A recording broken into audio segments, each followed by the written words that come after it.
Hai, berjumpa lagi dengan Bu Sherly hari ini. Kita belajar IPA ya. Assalamualaikum warahmatullahi wabarakatuh. Selamat pagi anak-anakku semua.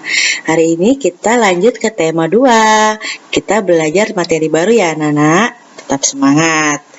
Nah, tema 2 ini kita akan belajar tentang adaptasi makhluk hidup. Bagian 1 tentang hewan dulu, bagian 2 nanti tentang adaptasi tumbuhan. Semangat ya. Perhatikan baik-baik penjelasan dari Ibu. Nah, apa sih Bu adaptasi itu? Adaptasi adalah penyesuaian diri makhluk hidup terhadap lingkungannya. Nah, bentuk-bentuk adaptasi nanti kita sebut dengan ciri khusus. Apa sih tujuan makhluk hidup itu beradaptasi, Bu? Tujuannya adalah yang pertama melindungi dirinya dari musuhnya atau pemangsanya atau predatornya. Yang kedua mempertahankan hidupnya baik dari cuaca ekstrim ataupun dari lingkungan yang berbahaya bagi dirinya. Ketiga, melestarikan jenisnya. Yang keempat adalah memperoleh makanan. Nah, nanti ada beberapa hewan itu memiliki bentuk mulut yang berbeda-beda anak-anak sesuai dengan jenis makanannya. Kemudian kita akan belajar jenis-jenis adaptasi makhluk hidup. Ada 3 ya anak-anak, ada adaptasi morfologi, fisiologi, dan tingkah laku. Yang pertama adalah adaptasi morfologi. Adaptasi morfologi adalah bentuk penyesuaian diri makhluk hidup melalui bentuk organ tubuhnya anak-anak. Jadi bentuk-bentuk tubuhnya ini mudah diamati ya dengan mata kita, jadi kelihatan dari luar. Contohnya apa Bu adaptasi morfologi? Contohnya ada bentuk paruh burung yang berbeda-beda, ada bentuk daun teratai yang lebar. Nah, mudah diamati ya seperti ini. Jadi adaptasinya kelihatan dari luar, kita bisa lihat langsung. Ini Ibu beri contoh bentuk-bentuk paruh dari unggas atau burung yang berbeda-beda. Paruhnya elang, paruhnya bebek, pelatuk ini berbeda-beda anak-anak sesuai dengan jenis makanannya. Nah, untuk bentuk kakinya pun berbeda-beda sesuai dengan tempat hidupnya anak-anak. Ini kayak ayam untuk mengais, kakinya bebek untuk berenang, raja wali, elang itu biasanya untuk mencakram mangsanya. Pelatuk ini memanjat di pohon ya anak-anak. Nah, kalau kutilang dia kakinya seperti ini karena dia untuk bertengger di dahan dan ranting pohon. Yang kedua, adaptasi fisiologi. Nah, kalau fisiologi ini tidak bisa dilihat anak-anak karena dia adaptasinya adalah melalui fungsi kerja organnya di dalam tubuh. Jadi kita tidak lihat karena organ tubuhnya yang mengeluarkan sesuatu untuk beradaptasi. Contohnya apa, Bu? Contohnya ini, hewan-hewan pemakan rumput, dia punya di lambungnya punya enzim. Nah, hewan lain punya enzim ini Bu? Nggak punya. Yang punya adalah hewan-hewan yang pemakan rumput anak-anak. Nah, dengan enzim selulosa ini, dia bisa mencerna rumput yang keras itu. Bisa dicerna hingga lembut di lambung mereka. Yang kedua adalah kantung semar. Nih, dia punya cairan enzim. Nih, air ini fungsinya untuk mencerna serangga anak-anak. Nah, hewan tumbuhan lain tidak punya ya. Seperti ini namanya adaptasi fisiologi. Yang ini gambar apa Bu? Ini adalah cacing Teredo navalis. Nah, cacing laut yang sering disebut juga cacing kayu. Nah, cacing ini memiliki enzim juga seperti sapi tadi yang bisa mencerna kayu anak-anak. Coba bayangkan kita makan kayu bisa nggak ya dicerna? Nah, kalau kita nggak bisa, kalau cacing ini bisa. Nah, adaptasi seperti ini namanya adaptasi fisiologi. Yang ketiga adalah adaptasi tingkah laku anak-anak. Adaptasi tingkah laku ini ya berupa penyesuaian diri dengan cara mengubah tingkah lakunya agar dia dapat bertahan hidup. Contohnya, kerbau berkubang di lumpur saat panas terik. Lumba-lumba dan paus muncul ke permukaan untuk menghirup oksigen. Beruang melakukan hibernasi tidur panjang saat musim dingin anak-anak untuk menghemat tenaga. Gajah, serigala, hyena, nah ini adalah hewan-hewan yang hidup berkoloni. Dia hidup bersama-sama dalam kelompok, tujuannya adalah untuk melindungi diri anak-anak. Seterusnya ada pohon jati yang menggugurkan daunnya atau kita sebut dengan meranggas. Nah, ini adalah juga adaptasi tingkah laku yang dialami oleh tumbuhan.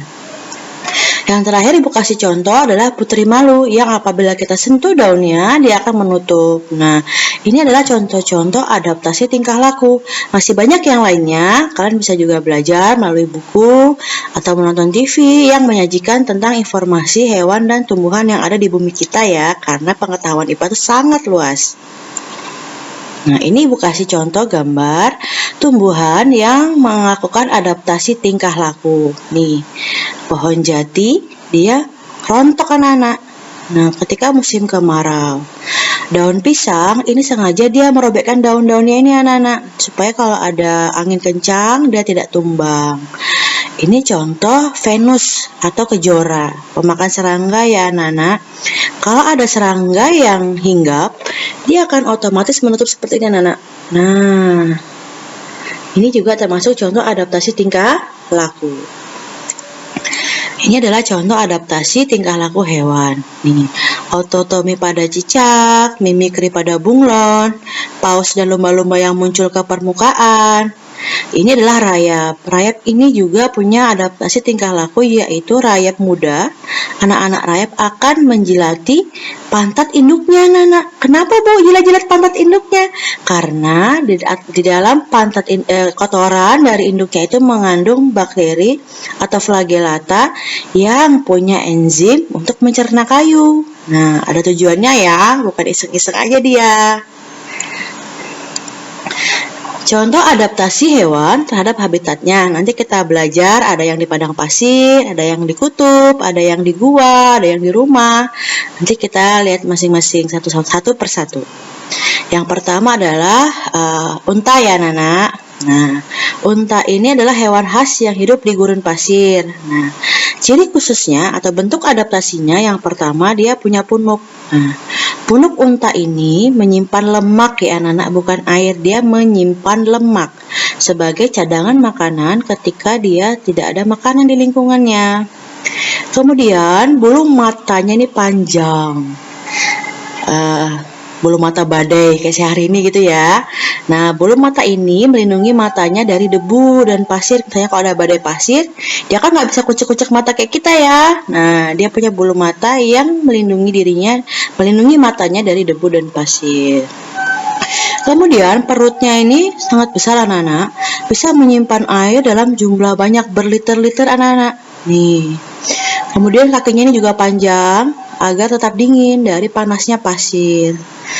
Telapak kakinya unta juga besar anak-anak supaya dia tidak terperosok kalau dia berjalan di pasir, dan juga bawahnya tuh tebal anak-anak supaya tidak terlalu panas supaya dia tahan terhadap panas yang terkena di padang pasir anak-anak, karena pasir di padang pasir itu panas sekali. Contoh yang kedua adalah Ibu ambil beruang kutub ya Nana, karena dia hidup di salju. Ciri khususnya adalah dia memiliki lapisan lemak yang tebal. Kalau kita lihat beruang kutub kan Ibu gemuk-gemuk ya. Nah, gemuk-gemuk itu ada tujuannya anak-anak. Dengan adanya lemak yang tebal di tubuhnya akan terasa hangat karena lemak tadi dapat diubah menjadi tenaga, menjadi energi yang menghasilkan panas tubuh. Kemudian rambutnya beruang kutub itu putih bersih. Tujuannya adalah untuk berkamuflase di antara salju, jadi dia nggak kelihatan anak-anak, menghindarkan dirinya dari pemburu.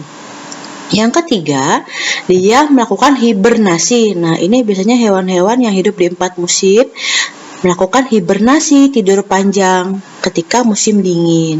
Tujuannya adalah untuk menghemat energi karena di musim dingin itu bisa tidak ada makanan. Pohonnya, buah-buahannya, semua hewan-hewan itu pada hibernasi anak-anak, tidak ada yang tumbuh. Yang ketiga, Ibu ambil cicak ya. Nah, cicak ini aslinya hidupnya di pohon, di hutan, tapi banyak juga yang di rumah, di dinding-dinding rumah.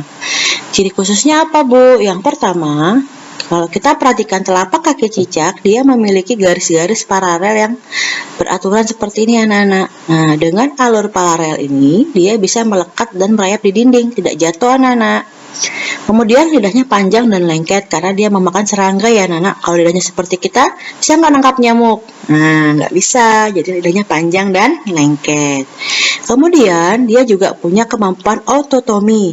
Ototomi adalah memutuskan ekornya dengan sengaja anak-anak ketika dia merasa terancam. Jadi dia lepaskan ekornya, ini ekornya akan bergerak-bergerak gitu ya, dan dia nanti kabur. Jadi dia menipu, mengelabui musuhnya agar dia selamat.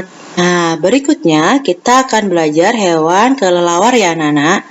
Kelelawar ini hidup alaminya di gua dan di pohon-pohon. Nah, perhatikan, kelelawar ini memiliki penglihatan yang tidak begitu bagus anak-anak.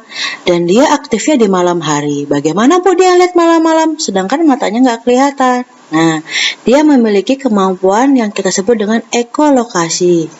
Apa itu Bu? Ekolokasi adalah kemampuan menentukan arah terbang dan letak makanan dengan pantulan gelombang bunyi. Nih, nanti mulutnya akan memancurkan suara. Suara itu apabila terkena benda akan memantul kembali dan ditangkap oleh telinga kelelawar. Jadi kelelawar ini yang sangat baik adalah pendengarannya anak-anak. Nah, jadi dia walaupun terbang malam-malam dia tidak akan tertabrak ya. Bisa menghindar dari pohon-pohonan. Nah, sayapnya ini bukan sayap burung ya. Sayapnya ini dari kulitnya sendiri yang tipis. Jadi kalau kita rentangkan tangannya, itu kita lihat kulitnya tipis sekali. Dari antara sela-sela jari-jarinya, nih ada kulit-kulitnya gitu ya. Nah, di ujung jempolnya itu, dia ada seperti kuku tajam. Cakar gitu ya, yang tugasnya untuk memanjat di gua dan pohon. Jadi dia memanjat gitu dengan kukunya yang tajam. Kelelawar selalu tidur dengan keadaan terbalik. Nggak pernah kan lihat kelelawar jalan berdiri gitu? Kenapa ya Bu nggak pernah saya lihat? Karena kaki kelelawar itu kecil sekali anak-anak. Dia tidak kuat menopang tubuhnya untuk berdiri. Makanya dia kalau jalannya merambat pakai cakarnya, dan kalau tidur dia bergelantungan. Nah, dia hewan yang aktif di malam hari, kita sebut dengan hewan nokturnal ya. Jadi kalau siang dia tidur aja itu, kalau malam dia baru keliaran cari makanan. Nah, yang kedua, kita akan belajar tentang bentuk-bentuk adaptasi hewan untuk melindungi dirinya dari pemangsa. Ini banyak sekali caranya, tapi beberapa saja yang Ibu ambil contoh. Kalian perhatikan baik-baik. Yang pertama, kita perhatikan gambar ini dulu. Ini kira-kira daun-daun saja kah atau ada hewannya ya? Perhatikan baik-baik. Apa ini ya? Oh, ternyata ini makhluk hidup anak-anak. Hewan apa ini? Ini namanya tokek ekor daun atau kadal ekor daun. Coba kamu perhatikan, kalau kamu tidak perhatikan baik-baik, kamu tidak akan menemukan ada hewan di situ. Karena bentuknya mirip semua dengan daun-daun kering yang ada di sekitarnya. Nah, cara hewan beradaptasi seperti ini kita sebut dengan kamuflase. Ya, kamuflase adalah bentuk adaptasi hewan dengan memiliki bentuk tubuh, warna tubuh yang menyerupai lingkungan sekitarnya sehingga tidak terlihat anak-anak. Ada lagi nggak Bu contohnya selain kadal ekor daun atau tokek ekor daun? Ada banyak sekali. Nah, yang pertama ada kuda laut. Nih, mirip banget kan sama habitatnya dengan bunga-bunga karangnya. Gak kelihatan kan kalau kita nggak perhatikan benar-benar.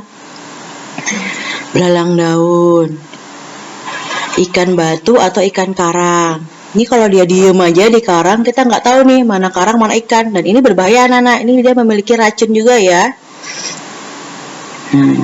Namanya burung putu. Ini ada di Amerika, Brazil. Nih, mirip seperti dahan pohon kan? Warnanya sama, tidak kelihatan anak-anak. Nah, yang seperti ini namanya berkamuflase. Ada juga hewan yang beradaptasi untuk melindungi dirinya dengan berpura-pura mati anak-anak. Kenapa Bu dia pura-pura mati? Karena biasanya hewan tidak suka memakan hewan lain yang sudah mati. Tidak suka memakan bangkai. Jadi kalau sudah mati, nanti pemangsanya nggak jadi makan. Ih, udah mati nggak mau, nggak enak. Nah, seperti itu ya. Ada ular gognose. Nih, lucu ya anak-anak, dia pura-pura mati nih. Nanti kalau kita pergi atau pemangsanya pergi, dia jalan lagi, hidup lagi. Nah, oposum. Ini ada di film kartun temennya Ice Age, kalau kalian ingat. Cowok juga nih sering begini nih, pura-pura mati dia. Dan kumbang, ya. Lanjut. Nah, ini adalah cumi-cumi. Perhatikan nih, dia mengeluarkan cairan tinta hitam, menyemburkan ya anak-anak. Nah, tujuannya Ya, supaya kabur, supaya dia bisa melarikan diri dari pemangsanya. Airnya kan jadi gelap tuh, jadi hitam, nggak kelihatan, dia kabur. Ada lagi nggak hewan yang seperti cumi-cumi mengeluarkan tinta hitam? Ada Bu, apa yo? Itu gurita, ini sama. Dia juga menyemburkan tinta hitam untuk melindungi dirinya. Nah, perhatikan lagi. Ini ada terenggiling, ini ada armadillo, ini ada kaki seribu, atau kalau orang Jawa bilangnya keluing. Nah, ini ada landak mini. Perhatikan, semua hewan ini menggulungkan tubuhnya untuk melindungi dirinya. Dengan dia menggulungkan tubuhnya, dia melindungi bagian-bagian tubuhnya yang lunak. Seperti kalau terenggiling itu bagian depan perutnya ini lunak, jadi dia menutupkan daunnya membentuk seperti bola. Nah, jadi dia menggulungkan tubuhnya untuk melindungi dirinya ya. Perhatikan berikut lagi. Nah, ada kadal gurun, kadal duri gurun, ada bulu babi, ada landak, ada ikan buntal. Nah, perhatikan. Bagaimana cara mereka melindungi dirinya, yuk? Ya, betul, memiliki duri tajam. Siapa coba yang mau makan kalau durinya begini? Nggak ada yang mau ya, tajam. Nah, perhatikan lagi. Ubur-ubur kotak, kobra, ini moluska ya anak-anak, kayak keong marble. Ini gurita. Ini ikan batu tadi, ada kalajengking, ada katak beracun, ada laba-laba Brazil. Ini ular derik. Ini ikan buntal ya anak-anak. Tidak kelihatan ya tutupan ibu. Nah, ayo, hewan-hewan ini melindungi dirinya dengan apa anak-anak? Nah, dia mengeluarkan racun atau bisa yang sangat berbahaya, bahkan beberapa bisa menyebabkan kematian kalau kita terkena racun dari mereka. Hati-hati anak-anak kalau menemukan hewan-hewan seperti ini, kalian harus berhati-hati. Nah, sekarang kita lanjut ke adaptasi hewan untuk mendapatkan makanannya. Tadi sudah belajar adaptasi hewan dengan habitatnya. Yang kedua, adaptasi hewan untuk melindungi dirinya. Sekarang yang ketiga, adaptasi hewan untuk mendapatkan makanannya ya. Yang pertama, bentuk-bentuk paruh burung. Nah, yang pertama, elang. Nih, dia punya paruh yang runcing dan tajam. Tujuannya adalah mencabik mangsanya. Kemudian pelikan punya paruh yang panjang dan berkantong anak-anak. Ini untuk memakan ikan. Bebek, dia paruhnya pipi, bentuk sudah, dan dalamnya ada sisirnya anak-anak. Tujuannya menyaring cacing di dalam lumpur. Burung kolibri ini kecil sekali anak-anak ukurannya. Paruhnya ini kecil, panjang, tujuannya untuk menghisap madu atau nektar. Pipit, paruhnya pendek, ini pemakan biji. Pelatuk, paruhnya agak sedang ya, dan kuat anak-anak. Dia tugasnya mematuki serangga yang ada di dalam atau di kayunya batang-batang pohon. Yang kedua, adalah adaptasi mulut-mulut serangga sesuai juga dengan jenis makanannya. Nah, yang pertama tipe mulut pengunyah. Nah, ini biasanya dimiliki oleh belalang, semut. Ini tipe mulut pengunyah. Yang kedua tipe mulut penghisap. Ini dimiliki oleh kupu-kupu anak-anak karena dia menghisap nektar atau madu. Yang ketiga mulut penjilat. Ini dimiliki oleh kelompok serangga lalat ya. Yang keempat penusuk dan penghisap. Jadi menusuk dulu baru menghisap. Ini dimiliki oleh nyamuk anak. Nah, yang ketiga adalah struktur gigi hewan mamalia anak-anak. Nah, hewan-hewan mamalia ini memiliki struktur gigi juga yang berbeda sesuai makanannya. Ini adalah contoh gigi hewan karnivora, berarti dia pemakan daging ya. Perhatikan, gigi taringnya ini besar anak-anak, besar, panjang dan kuat karena dia untuk mencengkram mangsanya juga, kemudian untuk mengoyak daging. Nah, untuk hewan herbivora, dia gigi serinya yang tajam, Kemudian gigi gerahamnya besar karena untuk mengunyah makanan yang berupa tumbuh-tumbuhan. Tumbuh-tumbuhan itu kan kuat sekali anak-anak, daunnya itu dikunyahnya susah, jadi gerahamnya gede-gede. Kalau kalian amati giginya sapi itu gerahamnya besar-besar sekali ya. Kemudian hewan omnivora, hewan pemakan serangga. Pemakan segalanya. Nah, omnivora ini gigi taringnya, serinya, gerahamnya, ini ukurannya sedang anak-anak. Nggak besar, nggak kecil juga, karena dia pemakannya campuran daging iya, rumput atau tumbuhan juga iya, buah-buahan juga. Jadi giginya rata semuanya, ukurannya sedang. Berbeda dengan yang karnivora dan yang herbivora. Kemudian lidah panjang dan lengket. Biasanya untuk hewan-hewan pemakan serangga ya anak-anak. Ada cicak, bunglon, tokek, katak, terenggiling, landak semut. Nah ini, kalau yang nggak tahu landak semut, ini landak semut ya. Mulutnya panjang, lidahnya juga panjang hampir seperti ini lidahnya. Dia memakan serangga yang ada di dalam tanah. Ini ada bunglon, ada katak, ada tokek, ada terenggiling. Nah, hari ini selesai sudah pelajaran tema 2 bagian pertama tentang adaptasi hewan. Minggu depan kita belajar adaptasi tumbuhan ya. Tetap semangat, jaga kesehatan, jangan lupa ibadahnya anak-anak. Terima kasih. Wassalamualaikum warahmatullahi wabarakatuh. Dadah, sampai jumpa.